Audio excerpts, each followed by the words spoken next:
Hey there, it's Colin Fett, your agent.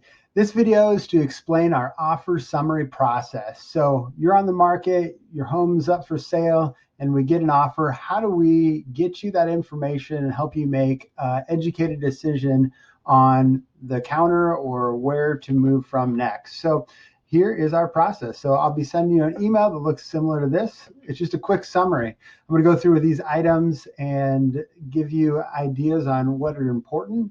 As we talk, we obviously will go over in more detail for your specific situation. But obviously, there's a price, which is usually the most important part of the offer. But if we have multiple offers, or if it's maybe a high offer, but there's other items on it, it's important to know what other items there are. So, well, the price, usually there's an expiration date on the offer. A lot of times buyers will give us 24 hours to respond. So we need to know by 5 p.m. tomorrow, for example.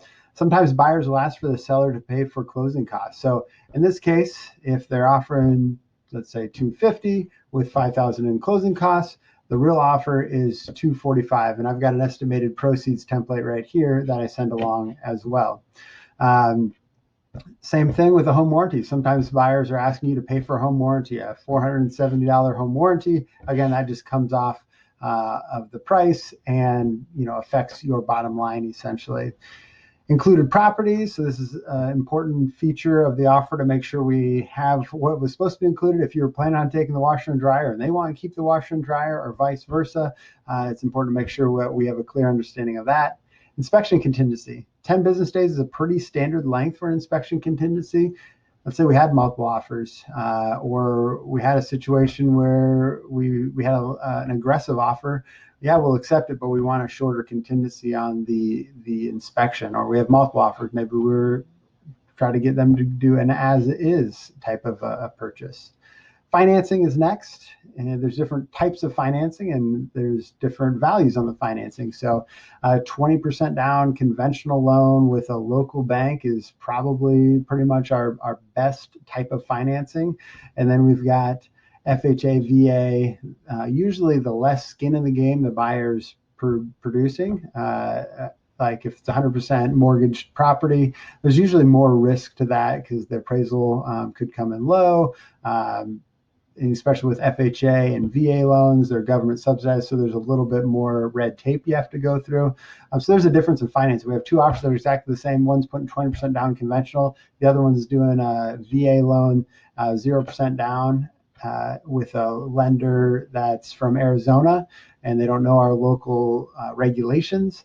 I'd probably go with the local lender and the 20% down. Closing date, obviously this matters depending on the time of the month. One important thing I always talk about is your mortgage payment. So usually mortgages are due on the 1st, late on the 15th. If they're closing on the 20th, maybe we move that up to the 10th, see if they can move it up to the 10th to save you a mortgage payment. And the same thing goes in line with if you're moving or whatever your plans are, obviously that may affect what we need for a closing date. Sooner is always the better because crazy things happen. And I've had ones where, oh yeah, we can push it out 90 days and then AC goes out or the buyer had to back out. And if we would have just agreed to the original close date, 30 to 45 is pretty standard. So I always try to push it up sooner, get everyone moved on with their life. Earnest money, usually we're at 1% of the offer price. And sometimes there's a subject to sale, meaning that the buyer would have to sell their home.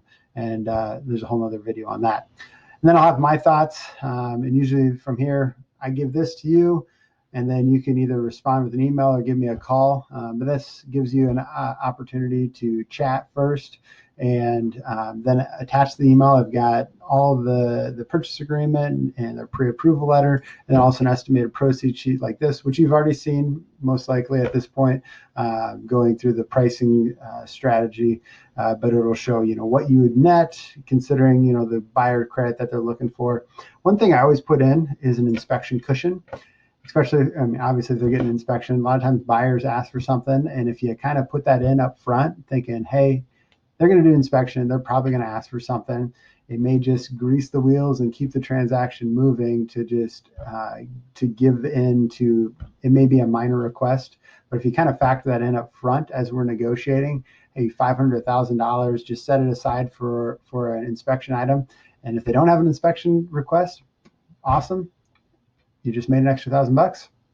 If they do, again, you've kind of already, set that money aside, and we can go over that obviously when we get to the inspection. So anyway, as always, I appreciate your time and look forward to working with you to get your home sold.